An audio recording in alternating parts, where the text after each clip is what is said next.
Mm, yeah.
Good afternoon, everyone. There's still a few folks joining us, but we'll get started to keep us on schedule today.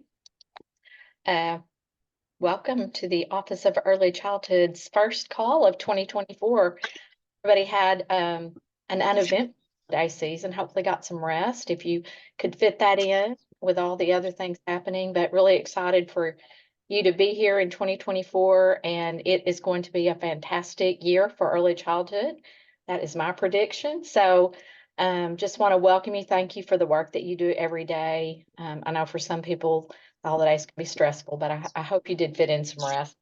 We've got a pretty full agenda. We got some dynamic early childhood speakers with us today. And we have a wonderful colleague from the Department of Ed that's going to be visiting with us. And then Teresa Cooper is going to talk about essential worker funding. And Don Jeffrey is going to wrap us up. I'm going to hop off a little bit before 1 today. I hate to do that. I love being here and spending time with you all. I do wanted to share a couple of quick updates. For those of you who haven't really been following the LEARNS Act very much, there are some things in that LEARNS Act I really just keep encouraging people to read, but there's one section about the licensing regulations. So we have wrapped up with an external evaluator and input from those of you who could participate in some surveys as well as focus meetings. And so we've gotten the draft back and are trying to finalize that. Overall, I would say I'm really proud of the work that we've done and really proud of what we learned. I will say there were a lot of people that didn't know about, or at least some people who didn't know about this Zoom call. So I challenge all of you to reach out to one colleague that you know is not participating and just let them know that this is really a great place to get up-to-date information. We try to make announcements here. We try to bring people in to share things with you that can be helpful. And so I wish we had more providers on. And I know it's the first of the year. We have a lot of programs still closed, believe it or not. There's still some school districts that won't start back until next week. So probably going to have lower attendance, but I just want to make sure people are aware of it and that they're aware they're recorded. Even more importantly, if they can't take time during the day to hop, that maybe they can hop on, listen to the recording, because there is a lot of information that gets shared and updates about the work in the Office of Early Childhood that I think are really, really important and relevant to the field. So we'll be sharing that and probably making some adjustments to licensing regs as part of the LEARNS Act. And then lastly, I want to share something that's probably going to cause quite a stir, but we have been working with the Office of Child Care and our partners in the Region 6 office to add some language as we go forward that would allow the field of early childhood to access childcare regardless of income. So we have approval. We'll be working with the Department of Ed over the next coming weeks to make that a reality. So I'm just going to give you just a couple of highlights about that. And yes, if you're just joining, I did say this will be for people who work in the field of early care and education. Here are the caveats though. The individual, teacher, early childhood professional has to work in a program that accepts vouchers, our child care assistance funding. That's the first criteria. Their child can go to that facility or go to another facility that equally takes our child care assistance. So those are two caveats that have to be met. But it is a way for us to extend the possibility to offset wages, salaries that have impacted our field over the last year, and hopefully, provide childcare to those individuals who work. And this is without regard to income. So I think the only caveat we have is an asset or income of $1 million, which is all of our childcare, if you'll remember, during Essential.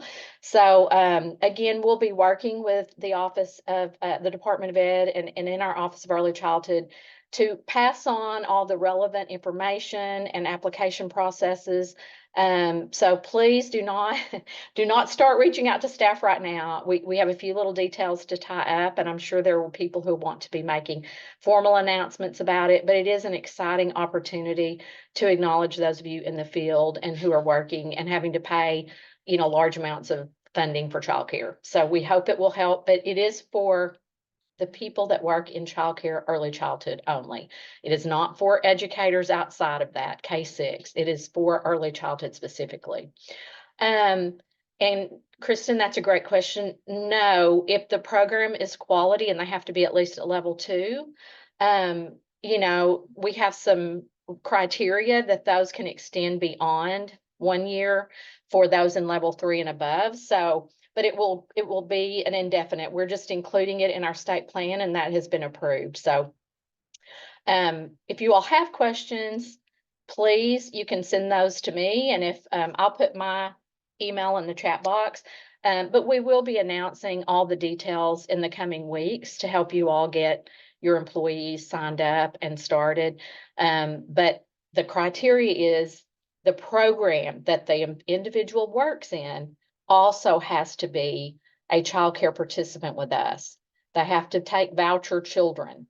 So that's a big caveat. We have, several hundred programs that do not participate. So that will have an impact on those programs and the individuals who work. And but we have a real responsibility to the child care block grant and to the children that we serve. So we probably will have a way, Kristen, where we will be announcing the application for that so that we can identify that they're an employee of a facility. So again, just if you guys can hang tight on that. I started not to announce it, but boy, I hate to start the new year without such exciting news for you all. And it is going to be a great opportunity. So we'll be pushing that information to you all. And I think it is going to be a great opportunity. And thank you all for the kind comments. We're proud of our state too, and proud of all of you who helped make this such an incredible opportunity. So the only other thing, I think Dawn's gonna wrap us up. Please pay attention to Dawn's announcements about some of the other things in the LEARNS Act. They're really, really, really important.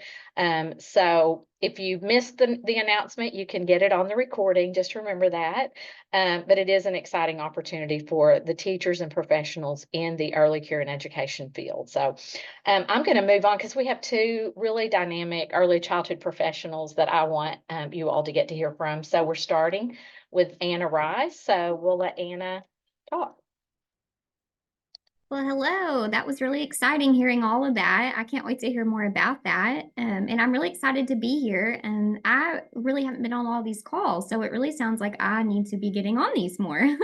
I do come back and do some of the recordings, but it looks like I'm going to be looking forward to these. So I am the director here at Little Heroes Learning Academy in Jonesboro. So I'm just going to talk a little bit about who we are and what we do and kind of how our center has changed in the last 8 years. So we opened in August of 2015. So a little bit over 8 years.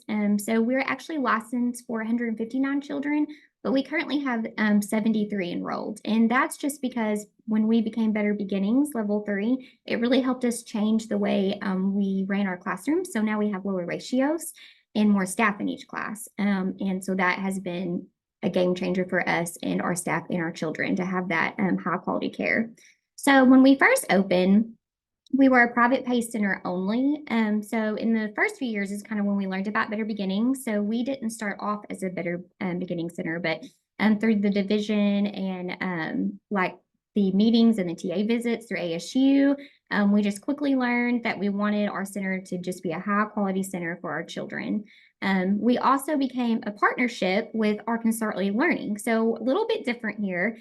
So we started with a class of 8, and now we have 52 children enrolled through that program. So that is huge. We've really grown with them. So with that being said, so we're a little bit of everybody. So we're private, and then we're also Arkansas Learning, and then as well we're Better Beginnings. So a little bit about AEL, I'll just give a little bit of information because we are just a partnership with them. But they help children, birth through 5 years through the state of Arkansas, all the families. So it's like income based, of course, and some other things too. But they just provide like a variety of services that address just like individual needs and it promotes school readiness. But the big thing about AEL, I think that's wonderful, is that they are big with the parent involvement and parent partnerships to really support their development of the children. So we host a parent meeting monthly. We do a family day every month. We do a father-male engagement day. So we have different crafts or activities for the parents to do with their child, as well as we have like a lending library, so the children can take, the parents can take books home with their children. So just it's a really great program with a lot of great resources. And then they also allow our staff who are working here to get CDAs for free. So that's really helped us obtain our staff, and then it kind of gives them something to look forward to, some goals to reach as they're working in early childhood. So a little bit about COVID too, is I like to kind of talk. I think that was a big shift for our center during that time and kind of the way we operated. So we're really thankful for the grants that we received because it was able to help even hire more staff to help with like cleaning, our temperature checks, helping children come in and out of the building, and just create more room in our classrooms. And of course, just provide some really high quality safety measures. We're able to paint our classrooms and update our playgrounds. So we removed our pea gravel and we added turf, as well as new equipment that's just really safe for our children. But I think the biggest thing is having, again, the like lower ratios in the classrooms. So we were awarded our Better Beginnings level we kind of went through it during COVID, and then was officially awarded in June of 2002 for level 3. So we are going to be working on recertifying for next year. So we're really excited about that. But overall, we're just really thankful for Better Beginnings and the division and for us being able to help our center just provide really high quality childcare, because over half of our children do receive a voucher. So that's a little bit about us.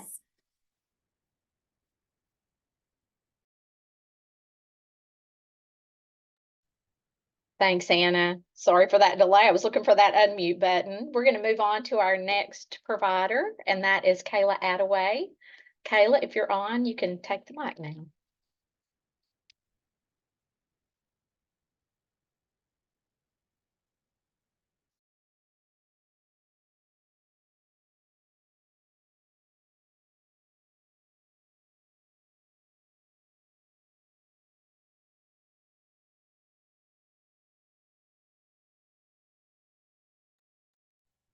Is Kayla on? Do we know, gang?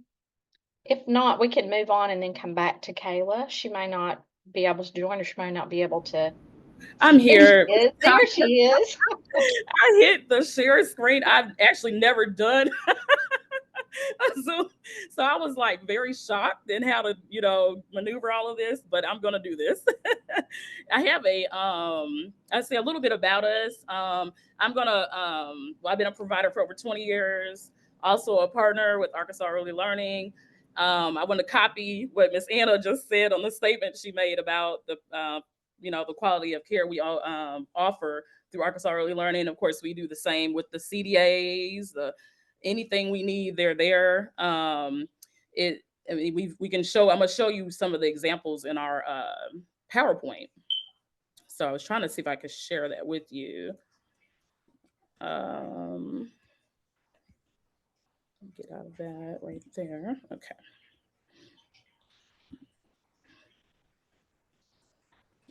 Okay. Chrome tab. Okay, there it goes, right there. Not so bad. Look at there. Let's see. And share that. Okay, there we go. Sorry about that, y'all. Can y'all still hear me? We can, and we can see, Kayla. Okay, Thank good, you. good, good. I just want to make sure before I get started there.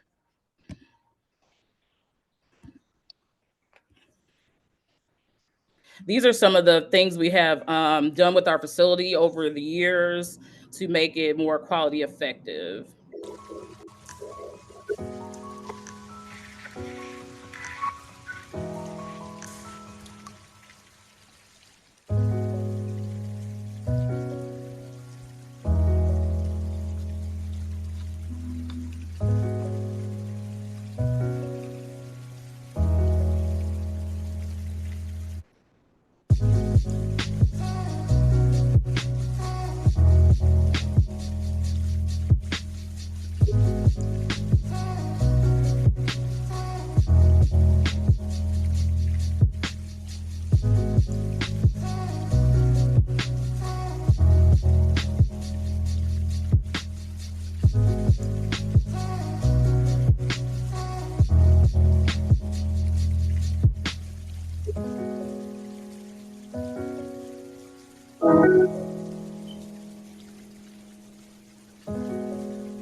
Kayla, anything else you want to add? That was a great video. Can you hear me now? Sorry. Yes. But I was gonna say the first picture for Carol. I was almost embarrassed to share someone because I thought now so happy.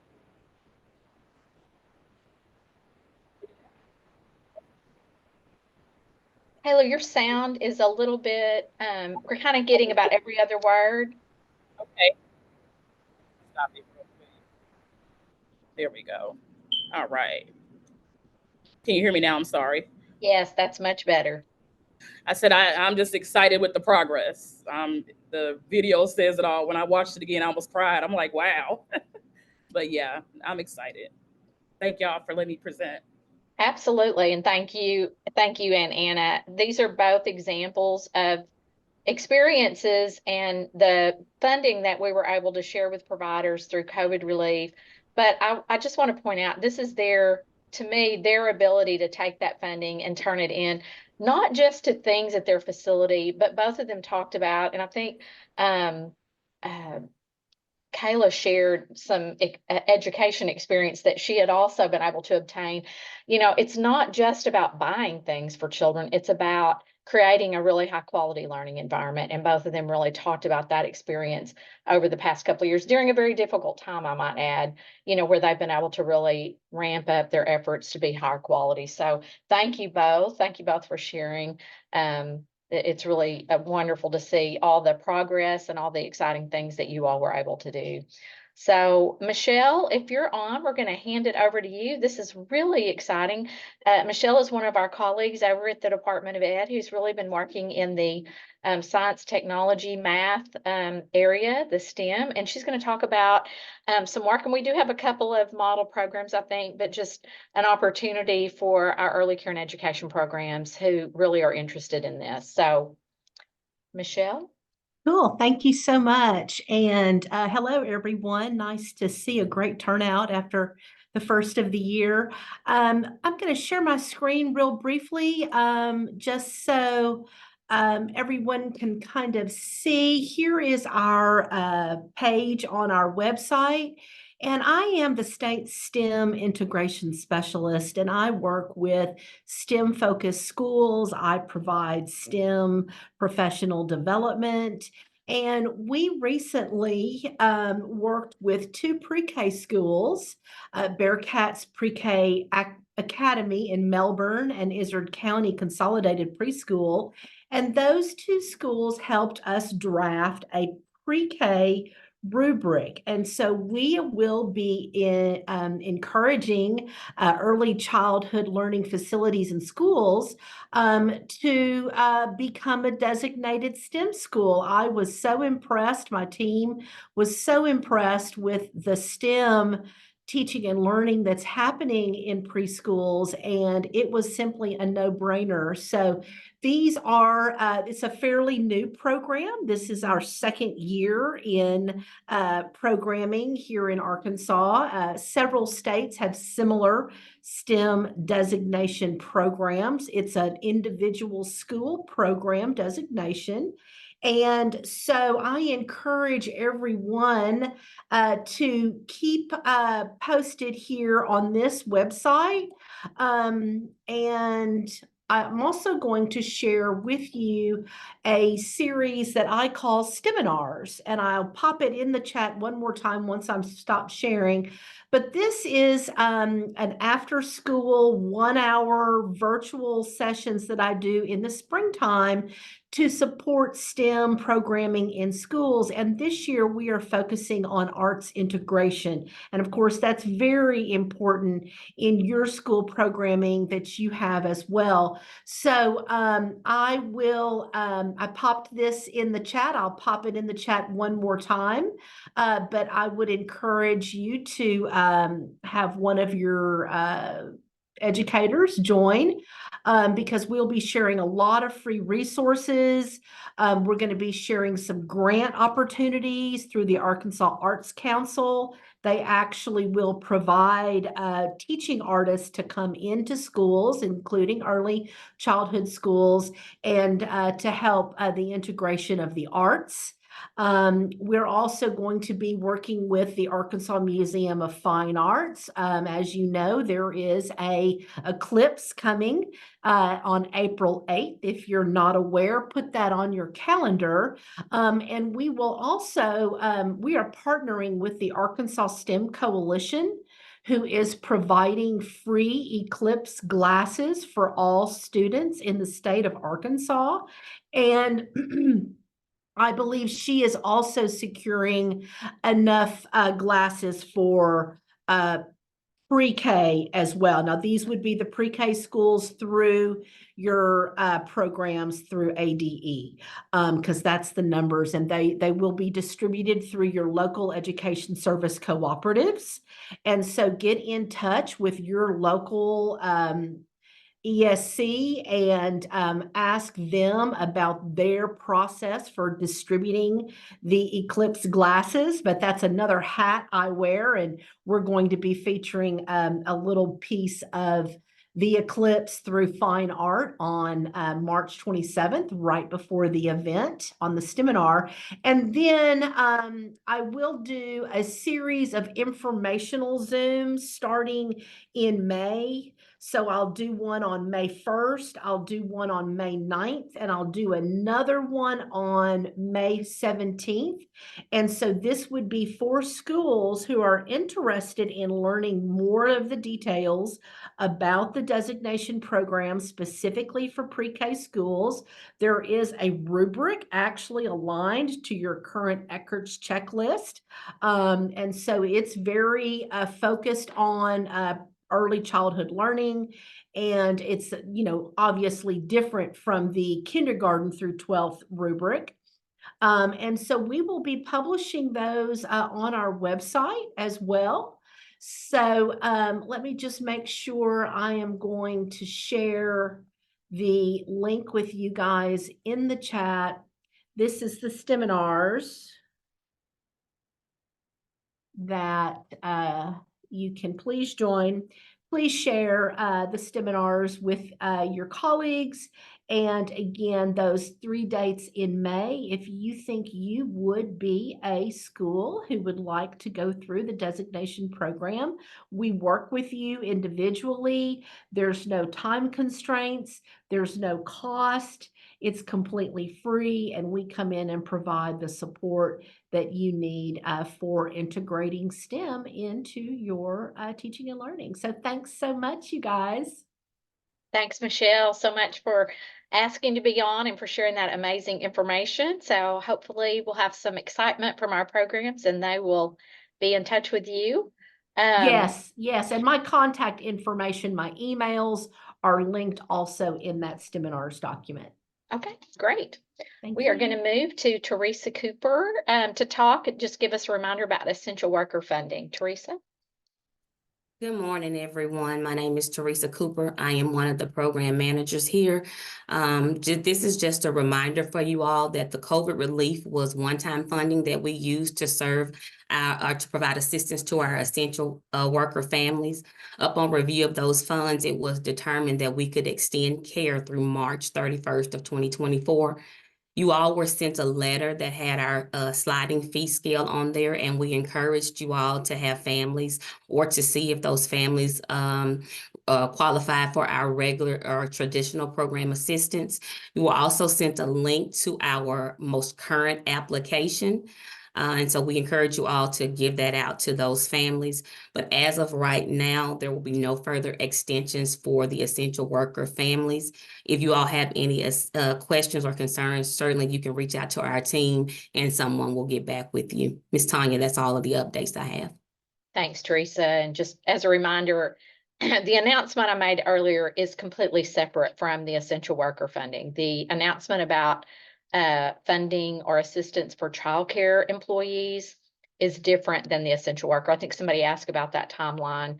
You know, I'm not sure what the take-up will be, how many individuals we have in our field that have young children that will take advantage of that and be eligible, but it is separate. We have approval for that, and as long as it's in our state plan, we will be able to do that. So I think Kristen's question, Teresa, is will the staff that are currently approved for essential be moved to the new childcare vouchers if they work in early childhood? Remember, this is specifically essential worker was a pretty broad categories, and it covered more than just childcare.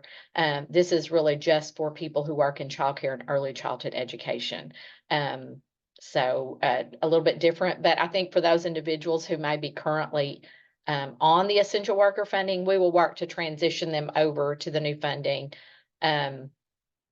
you know, for the childcare, if that's the category that they are in. So we'll work with you guys on that. We want it to be seamless. We don't want people to have to fill out new applications. But we also want to make sure that we count all of these so that we can report to our federal childcare partners and have really good data on, you know, how many individuals were able to take advantage of this new opportunity that is completely separate. So if you didn't hear that announcement, I put a little information in the chat box, but basically we have requested approval from our partners in the Region 6 Office of Child Care and with our federal partners to extend child care assistance to individuals who work in child care and early childhood education, who are in a program that accepts child care assistance or vouchers, whose child will be attending a program who accepts child care assistance or vouchers. Sometimes the parent doesn't work in the facility their child is going to attend. So the facility they work in has to accept vouchers or assistance, and the facility the child participates in or attends has to accept vouchers. And that will be for any age up to 13. So babies to 13-year-olds up to the age that they age out. If a grandparent is working in the child care and is paying for if the grandparent, I knew we were going to get a lot of questions about this. So I just want to reiterate, this is for the individual who is working, who is the custodian of the child. If the grandparent has custodial rights and is raising that child, yes. But if the grandparent is just helping, that's not exactly how we requested this to be. We're certainly happy to look at those opportunities, but this is really for the individual who works in the field of childcare and early childhood education, and we want to be as true to that as we can. But that's a great question. I do know I'm a grandparent and I have helped before, so I completely understand that question, but we're really trying to give it to the parent. So if the parent's working in that, or if the grandparent is the custodial parent of that child and has that documentation, we can definitely take a look at that. So we'll be reminding everyone about the essential worker funding that Teresa mentioned several times before the March, just to make sure there'll be notifications going out. We just want to make sure that, you know, that the families that we're currently serving, and remember, it's very low right now. I think we have about 1,100 to 1,200 families total. So it's much smaller than it was a couple of, you know, within the last couple of years. We're going to let Dawn close us out because I'm going to be stepping off in just a few minutes. I just want to say, I think this is going to be a fantastic year for us in early care and education. Please take notes as Dawn's going to be sharing some information about the LEARNS Act and just some updates about things that we need you to do. So please, please take heed. And if you're working with us and receiving funding, there are some things in that LEARNS Act that programs have to do. It is a law. So we're going to try to help ease you into those new things as gently as we can, but we do have to adhere and implement the law. So Dawn, I'm going to let you take it away and I'll stay on as long as I can. Everybody have a great rest of January and look forward to the February call. All right. Happy New Year, everybody. Welcome to 2024. I am Dawn Jeffrey, and I'm one of the assistant directors for the Office of Early Childhood. And for those of you on here that don't know, I was a former administrator for a long, long time. So when I talk to people and they tell me things that's happened, I'm like, there's probably nothing you can say that I haven't heard. So I do listen to everything people tell me. What I do want you to talk about, and I hate to end it on the bad, but this is part of what's fixing to come up. If you haven't read the LEARNS Act, our part, Office of Early Childhood, starts on page 129, and it goes to approximately 134, 135. I read it every day. And every time I read it, I see something that I go, that's not how I interpreted that, or I need to read that again. But in that, there are certain things that the Office of Early Childhood are going to have to do, and especially if you are accepting funding. Part of that is the curriculum. So on our website, we have a place that you are supposed to enter your curriculum. If you have not done that, please try to get that done. I looked this morning and we have about 300 programs that have entered the curriculum, but we have 900, and I think today we had 980. So we're not even halfway there. If you don't know how to do it, reach out to me and I can send you a little slide deck that Deborah and Allison created and show you how to do it. It's pretty simple, but it is a little confusing, and I can send that to you. If you look on the LEARNS Act and you look at the section on 132, it talks about 133 academic approval. And that is something we will start doing as licensing specialists coming in to look to see if you have all the things that's part of that academic approval. And most of it you're already going to have. Health and safety. You look to see if you've done the accountability. You have a comprehensive review. And then we have to make sure on our licensing that we have looked at all of the licensing regulations. My staff and me and our managers, we have went through every piece. We have read those books over and over, and we've went through and we see where there's places that's redundancy. We are taking that out. Or if the instructions or the intent was not real clear, we are fixing that. So that will have to go to promulgation. But our hope is that we can reduce some burdensome, but not at the extent of health and safety for kids. So there are some things in there that is redundant, and we will start looking at those. As of today, we have, I'm going to give you some numbers. 1,432 childcare centers, 214 homes. We have about 168 early intervention day treatment centers, about 148 out of school time, and then about 6 registered homes. So that's a lot of facilities that we try and that we make sure are doing minimum licensing. So we are looking at all that, like we are looking at everything that is required in the LEARNS Act, and we are going line by line. But some of the things you can do on page 131 is make sure that you've entered all that information. And then we will start looking at the academic approval. There is a lot to do. But again, if you haven't copied this, I encourage you to copy it. I encourage you to read it because it affects all of us in the Office of Early Childhood. If you don't know, I think someone put my email address in there, and we can help you get your curriculum in if you haven't done that. Let me see. As an EID provider, we were having trouble. All right, so we can help you do that. Essential workers. I did read on there where too someone asked if the money went to the program or to the parent, and I don't know the answer to that, but I'm sure it will go to the program. Our next provider call is February the 6th at 12. Today we have about 117 people on there. That's not a whole lot out of over 1,900. So I want to encourage every one of you to contact just one provider and say, be sure and get on that. And when we did all the information, we did all the surveys, we had people who told us they didn't even know we had a provider call. So that amazes me that there are still programs out there who don't. So just be sure and tell someone. And if that, then they can always watch it at a later time and listen to the recording. Next call, February 6th at 12 o'clock.